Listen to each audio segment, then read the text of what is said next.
25 years back, the rupee was around 43 against the dollar. Since then, its value has halved. That means that every year since the start of the century, the rupee has depreciated around 3% against the dollar. Why has that happened? And what does it mean for you and me? Will the rupee continue to weaken? And how can you make the most of it? That's what we're talking about today on Moneywise. Who moved my rupee, if you will?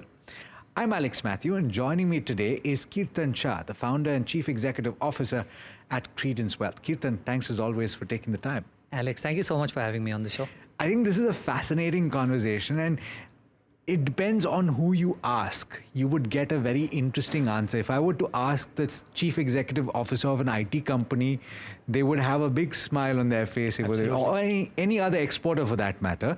If I were to ask an economist, I would get a very theoretical answer to this question. But from our perspective, the layman, why is the rupee depreciating? I think that's a very interesting topic to start the conversation with, Alex. I'll tell you why. Because with removing all the jargons out, right? Why is the rupee depreciating? Because all of us have learned how when inflation goes up, the purchasing power of your currency goes down, right? This is the most basic thing that all of us have learned. Now imagine if inflation in the US is 3% and inflation in India is 6%, right? Which means that the Indian rupee should depreciate or lose the purchasing power much faster than the US does. Right. And that's exactly what it is doing. It is losing its value against the US. Because if it does not do, then it leads to something which is not very normal in the market. You will end up making risk-free profits. How?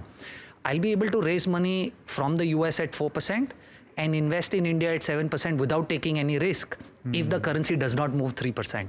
Right? So removing all the jargons outside, it's actually, in very basic layman term, inflation and interest rate differentials, which actually lead to the rupee depreciation. And actually one leads to the other, because if you're talking about the carry trade, if you get a little complicated, ultimately the carry trade exists when there are arbitrage opportunities between currencies, right? Absolutely. I think all of us know what's happening to the yen at this point in time. Yes. Right? So while this is the fundamental, of course at every economic cycle you might have some other reason why the dollar might appreciate or the rupee might depreciate, right? Let's say currently we are talking about how FIs are removing money out of India and hence a lot of demand for dollar, or probably the Trump trade policies are, kind of in some sense getting the dollar to appreciate, or probably the trade in terms of import-export is not favorable for us because every time you export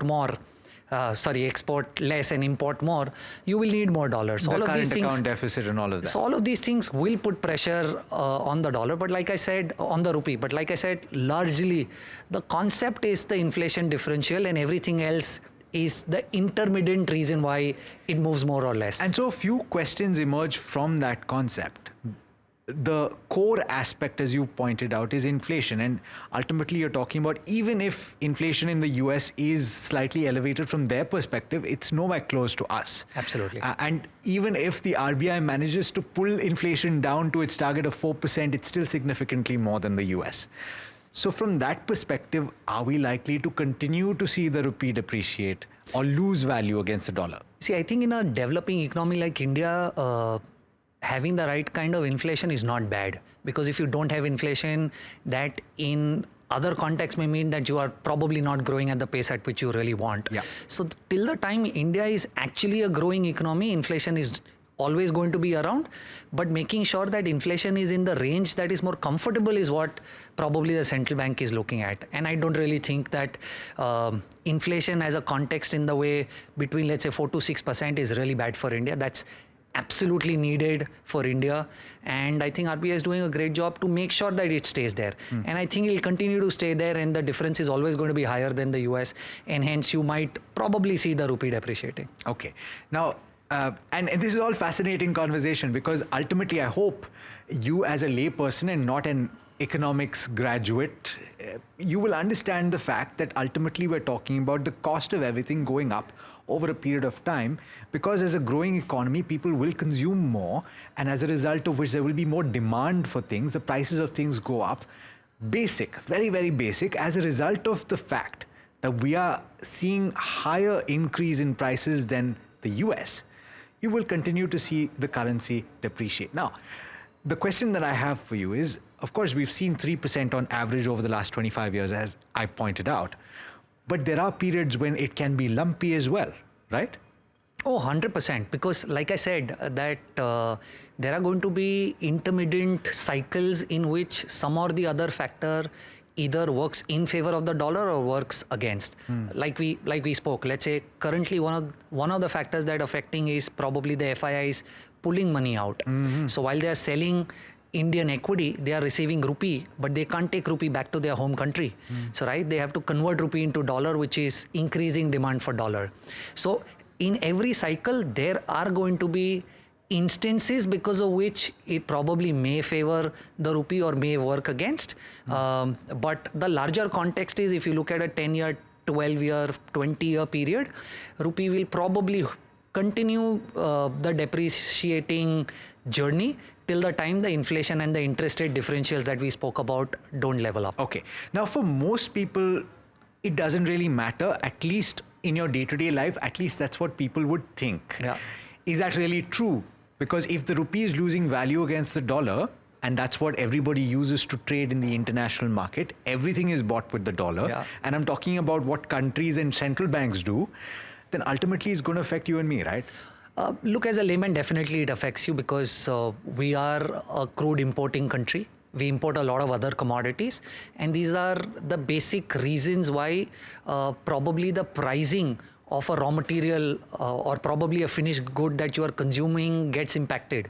So if you continue to import oil and oil is priced in dollar, right? So every time the dollar appreciates or the rupee appreciates, it becomes expensive for you. And if the crude becomes expensive for you, the transport from probably the farms to your place goes up, and hence inflation Because petrol goes and up. diesel is going up. Absolutely.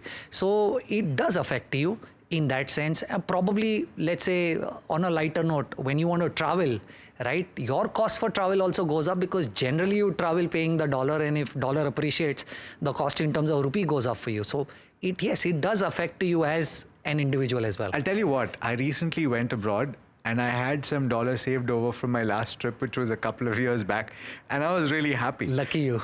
Lucky me, right? Because I had no need to convert now. Absolutely. And I saved some money.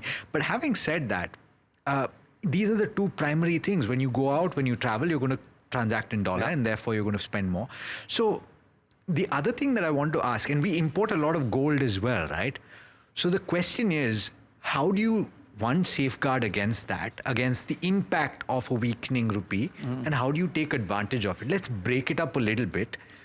I was thinking about gold, right? Because gold is obviously transacted a lot in the international market. It's denominated in dollar. Yeah. And so it depends on what the value is with respect to the dollar. Correct.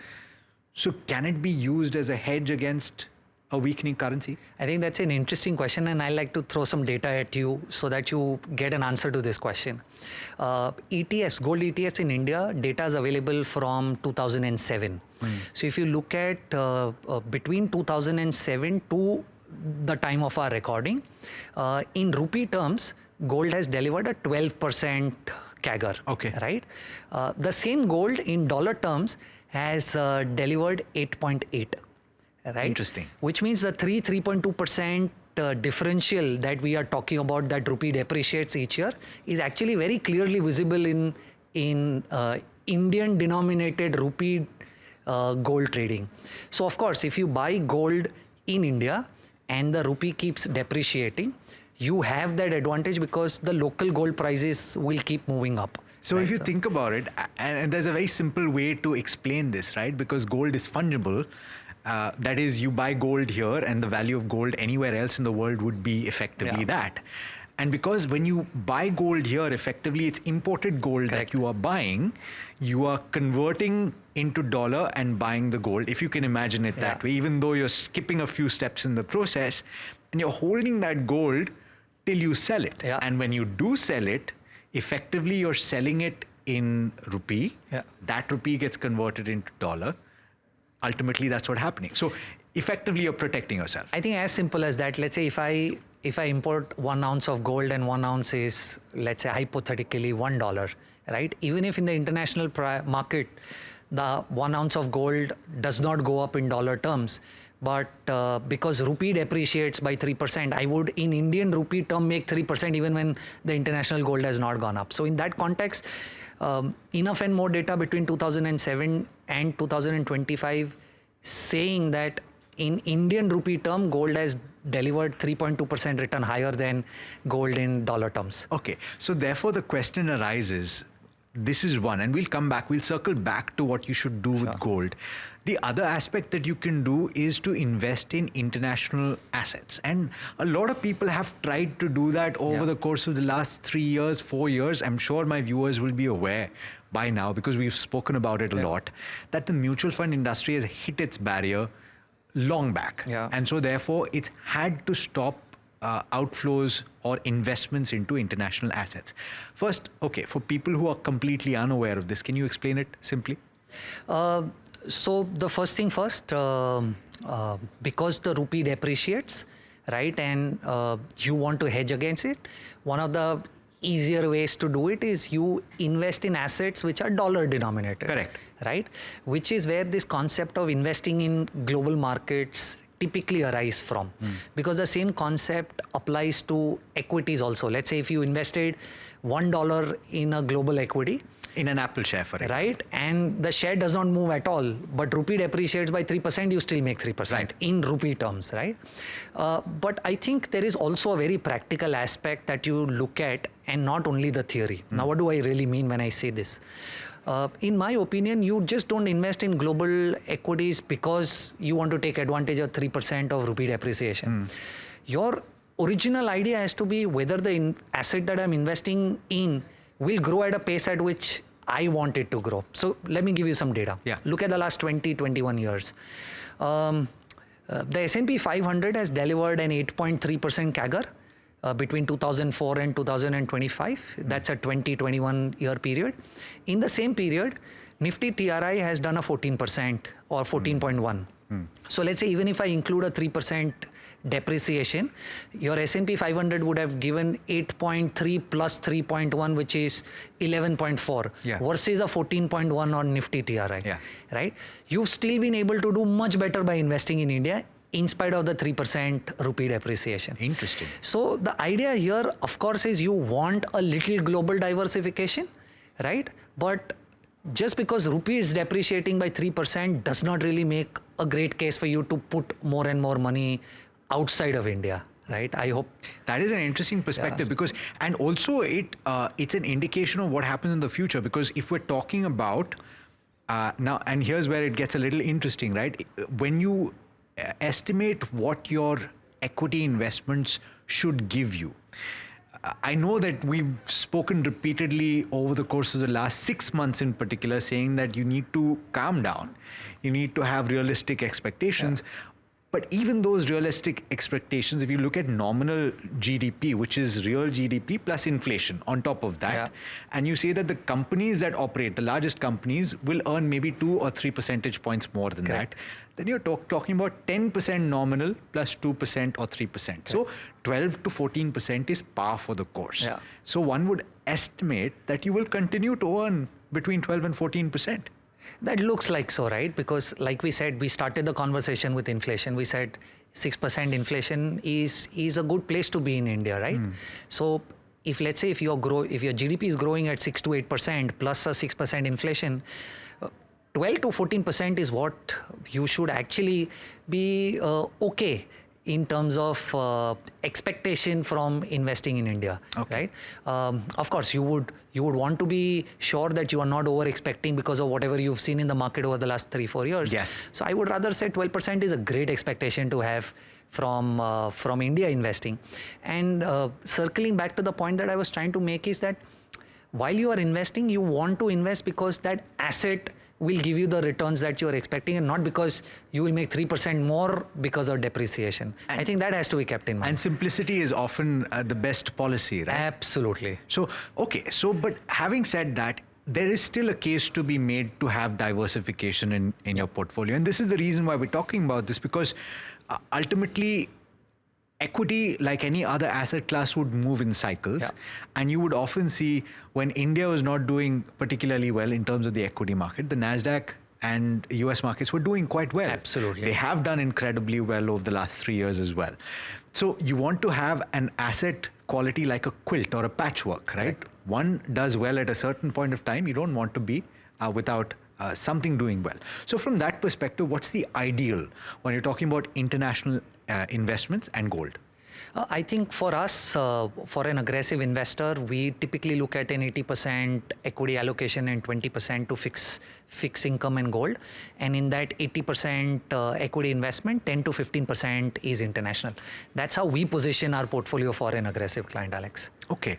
So, but let's talk about then from that perspective, how you do both of these things, right? If we're talking about international investing, traditionally you have had to go through mutual funds. And because what we were talking about, you have the RBI and the SEBI that have come, particularly the RBI, the Reserve Bank of India, has said, look, you cannot go beyond this point. You can't invest more than this value, $7 billion. 7 billion at the industry level. Right. And there's a separate threshold for ETFs. Yeah, that's right? another 1 billion. Right. So as a result of which, schemes like the Parag Parikh Flexi Cap Fund, which used to have 29%, 30% in international equity, now has 12%. Yeah. So you don't have that avenue anymore, right? So Alex, there are, at this point in time that you and I are talking, there are close to 23 active funds or FOFs in which still there is a limit open for you to invest, right? A lot of these schemes have an open limit, and a lot of these schemes have partial because they are very close to probably hitting the limit. So there are 23 schemes at this point in time where you can still invest. And there are some 5 or 6 ETFs also at this point in time where you can invest. But the problem with the ETF space is that they're trading at a very high premium. So to give you an example, I think the Mirai FANG is trading at 19% premium. The Mirai Hang Seng is trading at 15% premium. The Nifty, Motilal Nasdaq Nippon, is trading at 10% all of premium. them, right? The Nippon Hang Seng Bs as well, trading 19-20%. But okay, so this is a fascinating concept, and I'm not sure that my viewers are aware of this. First of all, they would probably, by the way, if you're buying an ETF, you would have to go into whatever application you're using, the demat account that you would have, and you look it up, right? While we're speaking about this, look it up. Look at one of the schemes that we've talked about, one of the ETFs that we've talked about, and look at what the traded value is. Do a simple search online and say what the NAV is, the net asset value, which is the per unit cost.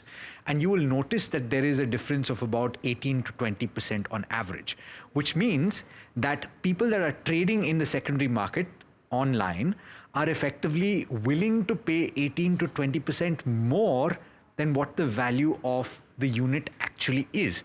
Now, Kirtan, why is that happening, and why are people going out and doing this? Like you rightly raised, that there is a limit that we've hit, right? There's a 7 billion limit at the industry level beyond which you can't invest in international markets. And then there is a 1 billion limit on the ETFs, right? Now, because you don't have a lot of opportunity to invest, but you want to invest, right? There are very limited options. And because ETFs have also hit their limit, AMCs are not now able to create more units. They're not, right? Now, because they are not able to create more units, there are only those X number of units which are trading on the secondary market. And now, because there is so much of demand to buy the global markets, people are willing to pay that premium. But what people are not understanding is, first, of course, is you've paid 15-18% more than what the actual value is, and it's clearly visible, right? The day probably, let's say, RBI or SEBI comes out and says that I'm opening up this limit, you will see how this 18% premium that it is trading at will come down to 5% premium, right? And without even the actual markets moving, you will end up losing 10, 12, 13%. And that's one scenario. The other scenario is if the NASDAQ tomorrow cracks 10% and you have Indian investors that are also selling those ETFs, very quickly that 18% premium will turn into... Absolutely. Into something that you... And so the effective loss will be 18% plus 10%. Correct. Right? So it's incredible. So definitely don't do this, right? Oh, 100%. I mean, look, there are, like I said, there are 23 other funds available currently while you and I are talking in the active space where you can invest, right? Where you are actually given the investment at the current NAV and not at the premium. So that's one interesting way for you to look at. And the second way, of course, is to do an LRS. I was right? going to ask you. Yeah. So liberalized remittance scheme, which allows you to remove money from India to take it abroad, you are allowed at an individual level $250,000. Yeah. It's a lot of money. Yeah. I think you would struggle. The average Indian would obviously struggle to take that much money out. So there's plenty of room. The question is, how do you utilize this LRS route available? And okay, first let's talk about how to use it, and then we'll talk about the tax angle, right? So how do you use it? So first thing first, I would still recommend anybody who's a very average retail investor to still look at investing through the 23 mutual funds still offering and available for you to invest in the global markets. So the answer to that is why not LRS, right? Okay, yeah. So first, of course, is you can only do $250,000 a year per PAN LRS, right? For you to do an LRS, you can, so there are multiple options. Once there are a couple of popular apps through which you can invest in the US markets directly. Then you can actually open a foreign bank account, take a foreign broker and invest through that, right? If you take the app route, right, and there are a couple of popular apps in India where you can invest through. The problem is that if your investment is a smaller amount, let's say less than 10 lakhs, then there is a platform fee that you pay, a brokerage that you pay, a currency conversion cost that you pay. So you're taking on a 2-3% cost for you to do that transaction, Sure. right? And now let's say if you are somebody who wants to do more than 10 lakhs, then the problem here is that you have a TCS, right? So there is a 20% TCS. Tax collected at source. At source, right. if you do more than 10 lakhs globally. So I think if you are a serious investor... No, explain that. So tax collected at source, the platform is to collect. Yeah, so typically what happens is there is no TCS for the first 10 lakhs. Yes. But let's say you invest 11 lakhs, right? Then what typically happens is on that 1 lakh additional that you've done, 20,000, 20% of that 1 lakh is held back. What you are actually allowed or doing as investment is only 10 lakh 80,000 in spite of you having invested so-called or transferred 11 lakhs and 20,000 is held back. And how do you claim that back? So while you file your returns, you will be able to claim that back. Okay. But what that does is reduces your opportunity cost on that 20,000 rupees that you're not able to. Sure. So if you are a small investor, and I don't mean to say small in terms of money, but I'm saying that, you know, if you're going to use those apps, there is a 2-3% cost like I explained. And if you're going to do more than 10 lakhs, then there is a TCS angle.